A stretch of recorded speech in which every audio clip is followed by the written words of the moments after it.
കല്യാണം കഴിഞ്ഞിട്ടാണ് we started living under one roof. അപ്പോൾ ഭയങ്കര മാറ്റങ്ങളാണ്. സോ ഐ മീൻ ഗുഡ് മാറ്റങ്ങൾ എല്ലാം നല്ലതായിരുന്നു. Life in general, like what do you think about issues, what do you think about childhood, about growing up, about children, about life? എനിക്കറിയില്ല, ഇന്നലെ I was telling Francis 12 കൊല്ലം മുന്നേ I don't remember Who you were who as a I person? was as a person 12 years back. കാരണം അവിടെ നിന്ന് കുറേ മാറിയിട്ടുണ്ടല്ലോ.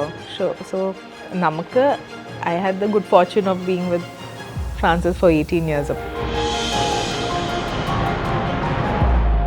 A very normal family എന്ന നാടകത്തിന് ശേഷം അതേ ടീം ഒന്നിക്കുന്ന ബൈ ബൈ ബൈപ്പാസ് എന്ന നാടകം അരങ്ങിലെത്തുകയാണ്.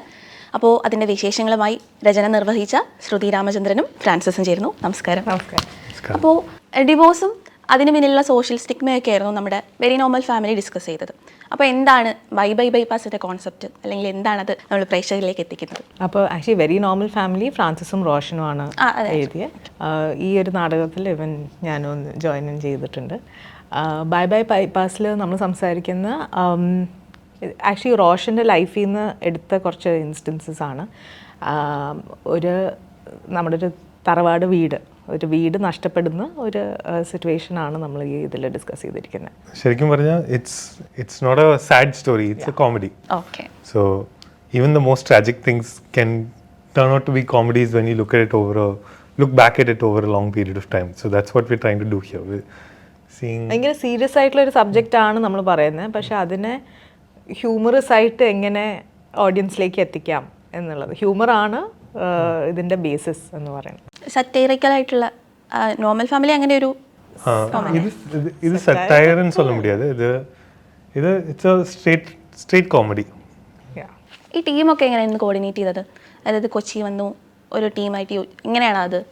റോഷനും ദർശനയും ഫ്രാൻസും ഞാനും we been friends for a very long time. അപ്പോൾ വെരി നോർമൽ ഫാമിലിയും അങ്ങനെ തന്നെയാണ് ഡെവലപ്പ് ചെയ്തത്. ഒരു ദിവസം നമ്മളെല്ലാവരും കോവിഡ് സമയത്തായിരുന്നു, അല്ല പ്രീ കോവിഡ് നമ്മളെല്ലാവരും ഞങ്ങളുടെ വീട്ടിലിരുന്ന് വി ജസ്റ്റ് എന്തോ ഇങ്ങനെ വെറുതെ സംസാരിച്ചുകൊണ്ടിരിക്കുമ്പോൾ ഇതിൻ്റെ ആ വെരി നോർമൽ ഫാമിലീൻ്റെ ഒരു സീഡ് ഐഡിയ വന്നു. ഇതും അങ്ങനെ തന്നെ ഈ 5 കൊല്ലം കഴിഞ്ഞിട്ടാണ് ഈ നാടകം നമ്മൾ എഴുതുന്നത്. അപ്പോൾ അവർക്ക് നാടകം ചെയ്യണം, സ്റ്റേജിൽ പെർഫോം ചെയ്യണം എന്നൊരു ആഗ്രഹം കാരണം വന്ന ഒരു ഐഡിയ ആണിത്. ആൻഡ് ദെൻ റോഷൻ്റെ കുട്ടിക്കാലത്തെ കഥയൊക്കെ പറഞ്ഞ് വന്നപ്പോൾ ഇതിലൊരു കഥയുണ്ടല്ലോ എന്ന് വിചാരിച്ചിട്ട് തന്നെ ഡെവലപ്പ് ചെയ്തതാണ്. The characters were very cute, like his family, his cousins, his memories, his summer holidays in his family house. Those stories were so funny. ഭയങ്കര full of character and life ആയിട്ടുള്ള സ്റ്റോറീസ്. ആൻഡ് റോഷൻ നറേറ്റ് ചെയ്യുന്ന രീതിയും നമുക്ക് നമ്മുടെ കുട്ടിക്കാലവും summer ഹോളിഡേയ്സും grand പേരൻസിൻ്റെ കൂടെ പോയി താമസിക്കുന്നതും എല്ലാം വളരെ നോസ്റ്റാൾജിക് ആയിട്ടുള്ള ചില മെമ്മറീസ് അല്ലേ, എല്ലാവർക്കും കണക്ട് ചെയ്യാൻ പറ്റുന്ന മെമ്മറീസാണ്. അപ്പോൾ അതേമാതിരി നമ്മളും റോഷൻ്റെ ചൈൽഡ്ഹുഡിൽ we were very invested when we wrote this thing. നിങ്ങളുടെ കളക്റ്റീവിന് അങ്ങനെ ഒരു പേരോ അങ്ങനെയൊന്നും ഇല്ലല്ലോ, അതെന്തുകൊണ്ടാണ്? Roshan has a name for it, no? Kalimuttam. പക്ഷെ അത് അങ്ങനെ ആലോചിച്ചിട്ടില്ല എന്ന് തോന്നുന്നു. ജസ്റ്റ് ഫ്രണ്ട്സിന്റെ ഒരു ജോയിനിങ് പോലെ. ഇറ്റ് ഈസ് ഓൾവേസ് ബിൻ എന്താ പറയുക, ഒരു ഫൺ കൊളാബറേഷൻ ആയിട്ട്. അപ്പോൾ ഇതിനെ ഒരിക്കലും ഓഫ് കോഴ്സ് നമ്മളിത് നാടകം ചെയ്യുമ്പോൾ ഇത് എഴുതുമ്പോൾ ഇറ്റ്സ് ഓൾവേസ് വെരി സീരിയസ്, പക്ഷേ അതിൻ്റെ basis I think comes out of friendship. It's not very formal അല്ല, it's more informal but serious. നിങ്ങൾ പുതുകാലയിൽ ഒന്നിച്ച് വർക്ക് ചെയ്തു, ഇപ്പോൾ ലൈഫ് പാർട്ട്നേഴ്സ് ആണ്. ഇപ്പോൾ വർക്ക് പാർട്ട്നേഴ്സ് ആകുമ്പോൾ എന്നത് ഈസി ആണോ അതോ കുറച്ചുകൂടി ഡിഫിക്കൽട്ട് ആണോ, എങ്ങനെയാണ്? എനിക്ക് ഭയങ്കര ഈസിയാണ്. ഐ തിങ്ക് ഫ്രാൻസിസിനോട് വർക്ക് ചെയ്യുന്നത് എനിക്ക് ഭയങ്കര ഇഷ്ടമുള്ള ഒരു പ്രോസസ്സാണ്. എനിക്ക് ഒരുപാട് പഠിക്കാൻ പറ്റിയ പ്രോസസ്സാണ് when I got into writing. കാരണം റൈറ്റിംഗ് അല്ല എൻ്റെ ബേസിസ്. അപ്പോൾ പുതുകാലയിലാണ് ഞാൻ ആദ്യമായിട്ട് എഴുതുന്നതും ഐഡിയേറ്റ് ചെയ്യുന്നതുമൊക്കെ. അപ്പോൾ എനിക്ക് സത്യം പറഞ്ഞാൽ ഒരുപാട് പഠിക്കാൻ പറ്റിയിട്ടുണ്ട്. ഞാനിത് കുറേ ഇൻ്റർവ്യൂസിലും പറഞ്ഞിട്ടുമുണ്ട് ദാറ്റ് ഐ തിങ്ക് ഒരു ക്രിയേറ്റീവ് പ്രോസസ്സിൽ ഏറ്റവും അധികം ഒരു എന്താ പറയുക, ഒരു റോഡ് ബ്ലോക്ക് ആയിട്ട് നമ്മൾ ഫേസ് ചെയ്യുന്നത് when we work with a partner. അത് ഹസ്ബൻഡോ വൈഫ് അങ്ങനെയല്ല, ജസ്റ്റ് അനദർ പാർട്ട്ണർ ഈസ് ഭയങ്കരമായിട്ട് ഈഗോ ക്ലാഷ് വരുന്ന ഒരു സംഭവങ്ങളുണ്ടാവാം. ആൻഡ് അത് because we are also married and we are living under one roof, അതിനെ കുറച്ചുകൂടെ ചിലപ്പോൾ ആംപ്ലിഫൈ ചെയ്യാം. പക്ഷേ ഐ ഫീൽ ലൈക്ക് ഒട്ടും ഈഗോ ഇല്ലാതെ വർക്ക് ചെയ്യുന്ന ഒരു സ്പേസാണ് നമ്മുടെ. അത് ഫ്രാൻസിസാണ് അതങ്ങനെ, ഫ്രാൻസിസ് അങ്ങനെയാണ് വർക്ക് ചെയ്യുന്നത്. അതിലേക്ക് ഞാനൊന്ന് ജോയിൻ ഇൻ ചെയ്തു എന്നേ ഉള്ളൂ. അപ്പോൾ എൻ്റെ ഐഡിയാസും കാര്യങ്ങളൊക്കെ പറയാൻ വളരെ ഫ്രീ ആയിട്ട് പറയാൻ, ജഡ്ജ്മെൻറ്റ് ഇല്ലാതെ സംസാരിക്കാൻ, കൺസ്ട്രക്റ്റീവായിട്ട് എങ്ങനെ ക്രിറ്റിസിസം കൊടുക്കണം, അതൊക്കെ ഞാൻ ആക്ച്വലി പഠിച്ചത് after we started working together. അപ്പോൾ കോൺഫ്ലിക്റ്റ് വരുമല്ലോ സ്വാഭാവികമായിട്ടും, ഡിഫറെൻറ്റ് ഒപ്പീനിയൻസ് വരും. അപ്പോൾ അതെങ്ങനെയാണ് മാനേജ് ചെയ്യുക? Actually, I don't feel like we have too many conflicts. It's always Shruti gives a lot of ideas. Actually, it's almost like I sit there and I wait for her and she gives like hundreds of ideas. She has like a fountain, she has ideas. So for me, my job is just to filter and say that, okay, this is a working idea, this is not so much of a working idea. And she also doesn't have that much of an ego to say that, no, I think this idea works better. So she comes up with a lot of ideas and I'll say, okay, இந்த idea பெட்டராக இருக்குது, இந்த idea அவ்வளோ work ஆகல, நம்ம இந்த idea எடுத்து expand பண்ணலாம், இந்த ஐடியா இன்னும் கொஞ்சம் இந்த சீன் இன்னும் கொஞ்சம் ஒர்க் ஆகுது எனக்கு. So then it's almost like I am just a filter and an amplifier. That's my main sort of role in our equation. So there's no ego for her because all the ideas are more or less her ideas. And for me, it's just a modification or a fine tuning or a crafting of that idea into the scene or onto the paper. So that way. I think also ഈ constructive criticism ഞാൻ പറഞ്ഞില്ലേ, എന്ന് വെച്ചാൽ ഞാൻ ഇപ്പോൾ അനന്യേൻ്റെ അടുത്ത് ഒരു idea പറയുന്നു, എനിക്ക് ആ ഐഡിയ അങ്ങനെ വർക്ക് ആയിട്ടില്ല, പക്ഷേ യു ഗിവ് മീ റീസൺസ്. ശ്രുതി, ഈ ഐഡിയ ABC കാരണങ്ങൾ കൊണ്ടാണ് എനിക്ക് വർക്ക് ആവാത്തത്, അല്ലെ വളരെ ബോർ ഐഡിയ എന്ന് പറഞ്ഞാൽ എനിക്ക് എന്തുകൊണ്ടാണ് ഈ ഐഡിയ നല്ലത് വർക്ക് ആവാത്തതെന്ന് എനിക്ക് മനസ്സിലാവില്ല. അപ്പോൾ അവിടെ that is not constructive. I have not gained anything from ആ ഒരു ക്രിറ്റിസിസം. മറിച്ച് അത് ചിലപ്പോൾ എൻ്റെ ഈഗോനെ എഫക്റ്റീവ് ആയിരിക്കാം. പക്ഷേ അപ്പോൾ അതുകൊണ്ട് തന്നെ ഫ്രാൻസിസ് പറയുമില്ലേ, ഇതിങ്ങനെ വർക്ക് ആവില്ല കാരണം ആ പ്ലോട്ട് പോയിന്റ്സ് ശരിയാവില്ല, ഇങ്ങനെ മാച്ച് ആവില്ല. അപ്പോൾ അങ്ങനെ പറയുമ്പോൾ ഐ തിങ്ക് ഒരു ഗിവ് ആൻഡ് ടേക്ക് ഉണ്ട്. നമ്മൾക്ക് ആക്ച്വലി ഒരു ഫീഡ്ബാക്ക് ഫോമാറ്റ് ഉണ്ട്, where I don't like something, why I don't like it, there is an opportunity for you to fix it, if you don't have a fix I have a fix. അങ്ങനെ ഒരു format ഉണ്ട്. So ഈ format എനിക്കറിയില്ല കേട്ടോ, ഞാൻ അത്രയും structured ആയിട്ട് ഞാൻ ആലോചിച്ചിട്ടില്ല, പക്ഷേ ദാറ്റ്സ് ഹിസ് ഫോമാറ്റ്. അപ്പോൾ അതിലേക്ക് ഒന്ന്, and also this is Francis job അല്ലേ, Francis in advertising, he's also a writer. അപ്പോൾ നമ്മളൊരു ടീമിനെ കൊണ്ട് നടക്കുമ്പോൾ ഒരു വർക്ക് നമുക്ക് കംപ്ലീറ്റ് ചെയ്യണം എന്നുണ്ടെങ്കിൽ ഇങ്ങനെ ക്രിറ്റിസിസം കൊടുത്തേ പറ്റൂ. അപ്പോൾ Francis has been trained in that. അതിലേക്ക് even I have learned a lot of things. Shruti architect ആയിരുന്നല്ലോ, എങ്ങനെയാണ് ആർട്ടിലേക്ക് വന്നത്? ആർട്ട് വാസ് എൻ്റെ ലൈഫിൽ ഒരു വലിയ ഭാഗം തന്നെയാണ് ആർട്ട്. ഞാൻ ചെറുതിൽ ഡാൻസ്, മ്യൂസിക്, സിംഗിങ്, പാട്ട് പഠിച്ചിട്ടുണ്ട്, പക്ഷെ പാട്ട് പാടാൻ പറ്റില്ല. പക്ഷെ art has always been a part of my life. Family പരമായിട്ടാണെങ്കിലും അപ്പനും എല്ലാവരും ലൈക്ക് ആർട്ട് ഉണ്ടായിട്ടുണ്ട്. അപ്പോൾ architecture is also a very creative field. അപ്പോൾ എന്നിട്ട് സിനിമയിലേക്ക് വന്നത് പിന്നെ ഡാൻസ് ക്ലാസ് വഴി അതൊക്കെ കുറേ പറഞ്ഞിട്ടുണ്ട്. പക്ഷേ ഇങ്ങനെയാണ്, എനിക്ക് ആർട്ട് ഭയങ്കര ഇഷ്ടമാണ്. സിനിമയിലേക്ക് വന്നത് വളരെ ബൈ ചാൻസ് ആയിരുന്നു, പക്ഷേ ഇപ്പോൾ വന്നിട്ട് എനിക്ക് ഭയങ്കര ഇഷ്ടമായി. നമ്മുടെ സൊസൈറ്റിയിൽ സോഷ്യൽ സ്റ്റിഗ്മാസ് ഒരുപാടുണ്ടല്ലോ, അപ്പോൾ അതിനൊക്കെ അഡ്രസ്സ് ചെയ്യാൻ അല്ലെങ്കിൽ അതിനെക്കുറിച്ച് ആളുകളെ അവെയർ ആക്കാൻ ആർട്ട് ഒരു ടൂളായിട്ട് യൂസ് ചെയ്യാൻ തോന്നുന്നുണ്ടോ? Definitely. I think that's the reason art exists also, right? So we don't need to preach. We can change minds with stories. I think stories are the things that help shape opinions and shape how we think about the world itself. So when we can tell a story and we can change the world, why not do that instead of standing on a stage and preaching to people or writing something that will, with the intention of forcefully changing your mind. I can show you something different and you might change your mind on your own. So I think art is the most powerful tool to change the world. നിങ്ങളിപ്പോൾ behind the stage ആണല്ലോ, അപ്പോൾ എപ്പോഴെങ്കിലും സ്റ്റേജിലേക്ക് എത്തുമെന്ന് ഫ്യൂച്ചറിൽ എത്തുമോ തിയേറ്ററിൽ? Francis ചെയ്തിട്ടുണ്ട്. When I was in college, Loyola Theatre Society, which is I think Chennai's oldest theatre society, I was the president of the theatre society in college. We've done a play called Young Frankenstein back then. I've been on stage, but after that, after I moved to Bombay and I've been working, I didn't really get the opportunity to go on stage. I don't know if I still have the ability. I mean, Shruti definitely does, obviously, but I don't know if എനിക്ക് അറിയില്ല. അപ്പോൾ എൻ്റെ ഒരു front ഈ നാടകത്തിൻ്റെ പ്രാക്ടീസിന് നമ്മൾ പോയിരുന്നപ്പോൾ എൻ്റെ ഫ്രണ്ടും റോഷനെയും ദർശനേനെയും ഫ്രാൻസിസിനെയും എൻ്റെയും ഒരു ഫ്രണ്ട്, അപ്പോൾ സൗമ്യ എന്നാ പേര്. അപ്പോൾ സൗമ്യ ചോദിച്ചിരുന്നു, ശ്രുതിക്ക് എപ്പോഴെങ്കിലും ഇത് ചെയ്യണം എന്ന ആഗ്രഹം. ആക്ച്വലി ഈ നാടകത്തിൽ I wanted to not be a part of it, at least to be a part of the process. കാരണം Roshan as a director I think വളരെ ക്ലാരിറ്റി ഉള്ള ഒരു ഡയറക്ടറാണ്. അപ്പോൾ റോഷൻ്റെ ആ ഒരു സ്പേസിൽ വർക്ക് ചെയ്യണം എന്ന് എനിക്ക് ഭയങ്കര ആഗ്രഹം ഉണ്ടായിരുന്നു. പക്ഷെ ആ ഒരു സമയത്ത് എൻ്റെ കാല് ഫ്രാക്ചറായി. So whether to be on stage or not, ഈ നാടകത്തിൻ്റെ പ്രോസസ്സ് ഒരിക്കലെങ്കിലും എക്സ്പീരിയൻസ് ചെയ്യണം എന്ന് എനിക്ക് തോന്നിയിട്ടുണ്ട്. കാരണം ഇവരുടെ എക്സ്പീരിയൻസസ് ഒക്കെ കേട്ടിട്ട്, നാടകം ചെയ്യുന്ന ആൾക്കാരുടെ എക്സ്പീരിയൻസ് കേട്ടിട്ട് അതൊരു കംപ്ലീറ്റ്ലി ഡിഫറെൻറ്റ് വേൾഡാണ് ടു സിനിമ.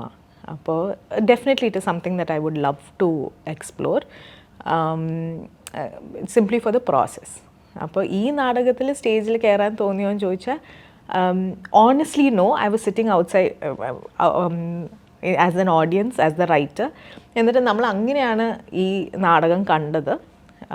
പക്ഷേ in the future I would love to try.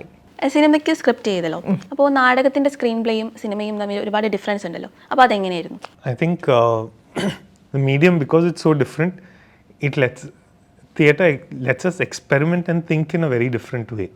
Cinema has its own restrictions, and theatre obviously on stage you have their own restrictions, right? Like how many characters one actor can play, for example, in cinema is limited, but in theatre it's not, right? Like basically സിനിമയിൽ type casting ഉണ്ട്, നാടകത്തിൽ type casting ഇല്ല എന്നുള്ളതാണ്. നാടകത്തിൽ വേണമെങ്കിൽ one actor can play ഒരു 5-year-old and then that അതേ actor can play 70-year-old അല്ലേ. അങ്ങനത്തെ ഒരു റെസ്ട്രിക്ഷൻസ് ഇല്ലാത്ത ഒരു മീഡിയമാണെന്ന് തോന്നിയിട്ടുണ്ട്. എന്നിട്ട് റൈറ്റിംഗ് പ്രോസസ്സിൽ ഐ ഫീൽ ഭയങ്കര കൊളാബറേറ്റീവ് ആണ് നാടകം. തിയേറ്റർ റൈറ്റിംഗ് ഭയങ്കര കൊളാബറേറ്റീവ് ആണ്. കാരണം നമ്മളിപ്പോൾ ഇന്നൊരു സീൻ എഴുതാണ്, നാളെ അവരത് പോയി പ്രാക്ടീസ് ചെയ്യും, അത് ഡെവലപ്പ് ചെയ്യും. അത് വർക്കായില്ല എന്നുണ്ടെങ്കിൽ അപ്പം തന്നെ നമ്മൾ അതൊന്ന് ട്വീക്ക് ചെയ്യും, അല്ലെങ്കിൽ റോഷൻ അവിടെ തന്നെ ട്വീക്ക് ചെയ്യും. എന്നിട്ട് അത് ആക്ടേഴ്സിൻ്റെ ഒരു വൈബ് വെച്ചിട്ട് അപ്പം തന്നെ. അപ്പോൾ ഐ ഡോണ്ട് തിങ്ക് അറ്റ്ലീസ്റ്റ് നമ്മുടെ ഒരു വർക്കിംഗ് എൻവയൺമെൻറ്റിൽ ഒരു ഫുൾ സ്ക്രിപ്റ്റായിട്ട് പോണേക്കാ ഭേദം ആക്ടേഴ്സിൻ്റെ ഒരു എനർജിയും കൂടി നോക്കിയിട്ട്, അല്ലെങ്കിൽ അവരുടെ ഒരു വൈബ് നോക്കിയിട്ട് നമ്മൾ സ്ക്രിപ്റ്റ് കുറച്ച് ഓൾട്ടർ ചെയ്യുമ്പോൾ കുറച്ചുകൂടെ ഒരു നല്ല റിസൾട്ട് കിട്ടുന്നുണ്ട് എന്ന് നമുക്ക് തോന്നി. പക്ഷേ സിനിമയ്ക്ക് അങ്ങനെയല്ലല്ലോ. നമ്മൾ ഷൂട്ടിൻ്റെ സമയത്ത് ഐ മീൻ അവിടെ പോയിട്ട് ഓക്കെ ഇങ്ങനെ ഡെവലപ്പ് ചെയ്യാം, കുറേ ഇംപ്രവൈസേഷൻസും കാര്യങ്ങളും നടക്കും, പക്ഷേ അറ്റ്ലീസ്റ്റ് ഒരു ബേസിക് സ്ക്രിപ്റ്റ് വേണമല്ലോ. ബട്ട് ഇത് ഐ ഫീൽ ലൈക്ക് ഒരു script grew with the play. Normal family അങ്ങനെയായിരുന്നു എന്ന് തോന്നുന്നില്ല ചെയ്തത്? To some extent, Normal Family, we actually started more or less with the full script and they started rehearsing. But as they rehearsed, some things worked and maybe some scenes didn't work entirely. So Roshan would come back and say, I tried this scene on stage, it didn't really work. So then we would discuss and we would rewrite that scene a little bit. And then he would try it again and he would make it work. So when I saw the final thing on stage, there were 2 or 3 things that I hadn't written but which came on stage, which was very interesting. So it's nice. The actors and the director also become collaboratively part of your script as well in some way. It's not like writers, director, actors. അങ്ങനെയല്ല. എല്ലാവരുടെയും സ്ക്രിപ്റ്റാണ്, എല്ലാവരുടെയും സീൻസാണ്, എല്ലാവരുടെയും നാടകമാണ്. അപ്പോൾ I think അവിടെ ഈ Francis use ചെയ്ത വാക്കിന് ശരിയാണ്, ഒരു കൊലാബറേറ്റീവ് ഇത്, which I feel is more in a play than in a film. I mean, film also, I'm guessing there is... അല്ല, collaboration ഉണ്ട് ഫിലിമിൽ, പക്ഷേ this is so much more intimate. It seems like ours, I think. When it comes to theatre, you can... so you'll write a scene, but there are restrictions to theatre, right? Like when it comes to film, you can imagine a room and then you can create that room exactly how you imagine it.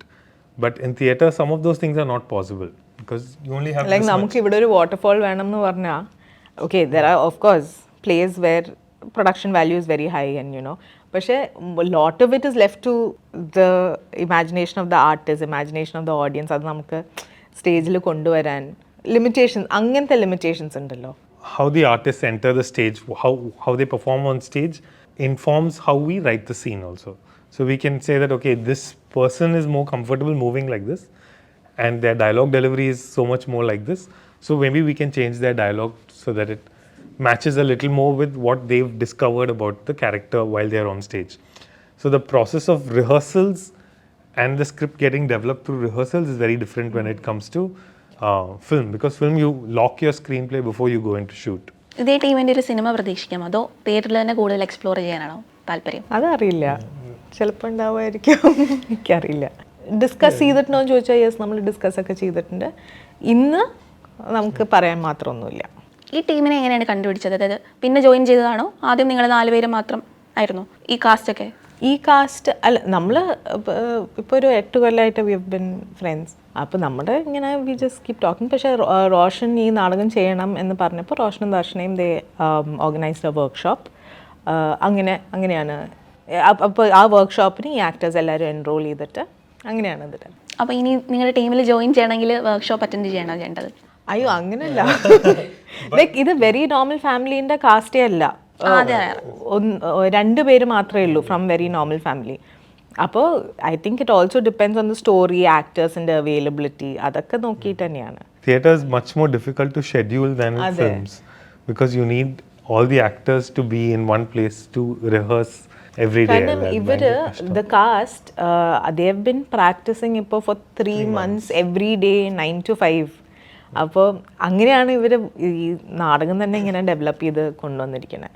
So എല്ലാവരുടെയും അവൈലബിലിറ്റിയും ടൈമും ഒക്കെ നോക്കിയിട്ട്, കാരണം എല്ലാവരും സിനിമയിൽ അഭിനയിക്കുന്ന ആൾക്കാർ തന്നെയാണ്. അപ്പോൾ ഷൂട്ടിൻ്റെ ഷെഡ്യൂളും ഇതൊക്കെ ഇങ്ങനെ ചെയ്തിട്ട്, so whoever's available I think has been. സിനിമയ്ക്ക് കിട്ടുന്നൊരു അക്സെപ്റ്റൻസ് തിയേറ്ററിന് കിട്ടുന്നില്ല എന്ന് പലപ്പോഴും തോന്നിയിട്ടുണ്ട്. ഓഡിയൻസ് ഒക്കെ ലിമിറ്റഡ് ആവും. അപ്പോൾ അത് കുറച്ചും കൂടി അത് മാറേണ്ടതില്ലേ? അതെന്താണ് തോന്നുന്നത്? I mean, definitely, theatre is a much older art form than cinema. People are used to theatre, I feel, from their childhood. ஏன்னா இப்போ பார்த்தீங்கன்னா நம்ம பாட்டி கதை சொல்கிறதும் நம்ம அம்மா கதை சொல்கிறதும் அது நம்மளோட oldest form of story telling in theatre. அதுக்கப்புறம் தான் நம்ம வந்து we watch movies. So I don't think people are against theatre. People, I think, automatically understand theatre when they sit down to watch it. Actually, if you see 90% of people who you meet, they've never watched a play, because the art form has not been exposed in Kerala in a long time. I think there was a long tradition. Kalabhavams and Kalamandalam's were there, which had a lot of theatre. But now, because it's less, it's not that I don't think people don't accept it. It's because it's not there, you can't embrace it. But I think when there's more theatre, I think people will come to see, because I think the theatre, very what normal you're trying to family ran houseful every show. എല്ലാ ഷോവും was house full. അപ്പോൾ audience ഉണ്ടോ എന്ന് ചോദിച്ചാൽ audience ഉണ്ടെന്ന് തോന്നുന്നു. പക്ഷേ accessibility, availability അതൊക്കെ കുറവാണ്. So then I hope with more place that we do അതൊക്കെ പതുക്കെ മാറുന്നു തോന്നുന്നു. ഇപ്പോൾ 18 വർഷമായി ഒന്നിച്ചിട്ട്. അപ്പോൾ ഈ കമ്പാനിയൻഷിപ്പ് നിങ്ങളുടെ കരിയറിലും ആസ് ആൻ ഇൻഡിവിജ്വലും നിങ്ങളെ ഗ്രോ ചെയ്യാൻ എങ്ങനെയാണ് ഹെൽപ്പ് ചെയ്തത്? ഐ തിങ്ക് എനിക്കറിയില്ല. ഇന്നലെ ഐ വാസ് ടെല്ലിങ് ഫ്രാൻസിസ്, 12 കൊല്ലം മുന്നേ I don't remember who you were who as a I person. was as a person 12 years back. കാരണം അവിടെ നിന്ന് കുറേ മാറിയിട്ടുണ്ടല്ലോ. സോ നമുക്ക് I had the good fortune of being with Francis for 18 years. അപ്പോൾ I think he knows like എല്ലാ ആസ്പെക്റ്റും ഇങ്ങനെ അറിഞ്ഞ് ഒരാളുടെ ഗ്രോത്ത് ഇങ്ങനെ അത് എക്സാക്റ്റായിട്ട് പിൻ പോയിന്റ് ചെയ്ത് പറയാൻ it's too wide a subject. ഈ ഒരു ഇൻ്റർവ്യൂ മതിയാവുമെന്ന് എനിക്കറിയില്ല. പക്ഷേ കുറേ ചേഞ്ചസും ഒരുപാട് ഗ്രോത്ത് ഉണ്ടായിട്ടുണ്ട് എന്ന് എനിക്ക് തോന്നുന്നു. எனக்கு சொல்லணும்னா over the last 18 years, first 8 or 9 years, Shruti was an architect. We were students, and then she was an architect. And after that, she got into cinema.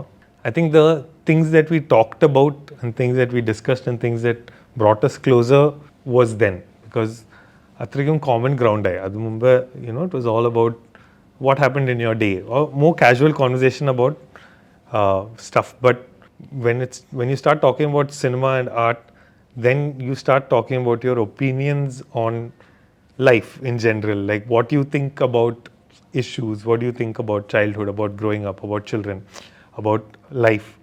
You think more deeply about those things, you share those opinions with each other.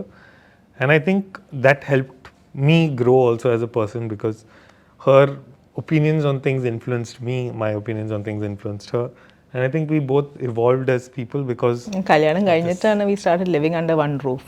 അപ്പോൾ ഭയങ്കര മാറ്റങ്ങളാണ്. So I mean good മാറ്റങ്ങൾ എല്ലാം നല്ലതായിരുന്നു. ഇപ്പോൾ നമ്മുടെ ഒരു നാടകം സ്റ്റേജിലെത്തിക്കുക ഒട്ടും ഈസി ആയിട്ടുള്ളൊരു കാര്യമല്ലോ. അപ്പോൾ അതിൽ സപ്പോർട്ട് ചെയ്യാൻ കുറച്ച് പേരുണ്ടാവുമല്ലോ, അതെങ്ങനെയായിരുന്നു? ആക്ച്വലി നമുക്ക് ഒരുപാട് പേരുണ്ട് യുനോ ഹൂസ് ഹെൽപ്ഡ്. മ്യൂസിക് ആണെങ്കിലും കോസ്റ്റ്യൂംസ് ആണെങ്കിലും വർക്കി, ശ്രീജിത്ത്, കുറേ പേര് ലൈക്ക് സെറ്റ് ഡിസൈന്, കുറേ ആൾക്കാർ അവർക്കൊന്നും ഗെയിൻ ചെയ്യാനില്ല ബൈ ദിസ്. പക്ഷേ ഒരു നാടകം ഇത് വർക്ക് ആവണം എന്ന് വിചാരിച്ചിട്ട് നമുക്ക് ഒരുപാട് ഹെൽപ്പ് ചെയ്യുന്ന കുറേ ആൾക്കാരുണ്ട്. So we have A huge support system. അതുകൂടാതെ നമ്മുടെ sponsors. So to put up a play costs money, and there's no direct financing, like there's no producer who will come forward to do it like films. So we had to reach out to sponsors, but we were fortunate to get some very good sponsors. We had a very interesting sponsor in a jewelry brand called Mukuti, who came forward. It's a small brand, but they came forward to support the play and wanted to be a part of the play itself.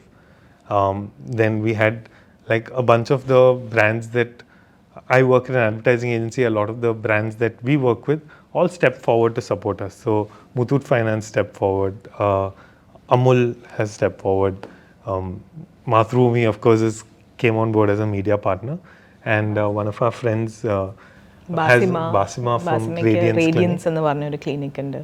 അപ്പോൾ Basima wills also step forward. അപ്പോൾ I feel like people have seen this small dream and so many people have come together to make it a reality. അപ്പോൾ നമ്മുടെ ഈ shows February 28th, March 1st, 2nd stage ചെയ്യുന്നത് at the Cochin ക്ലബിൽ. So maybe now is a good time to thank everyone who's helped us. അപ്പോൾ 3 ഷോസാണ് നമ്മൾ stage ചെയ്യുന്നത്. 28th Feb, March 1st and 2nd, 7:30. Okay, thank you. Thank all the you, best. Ananya.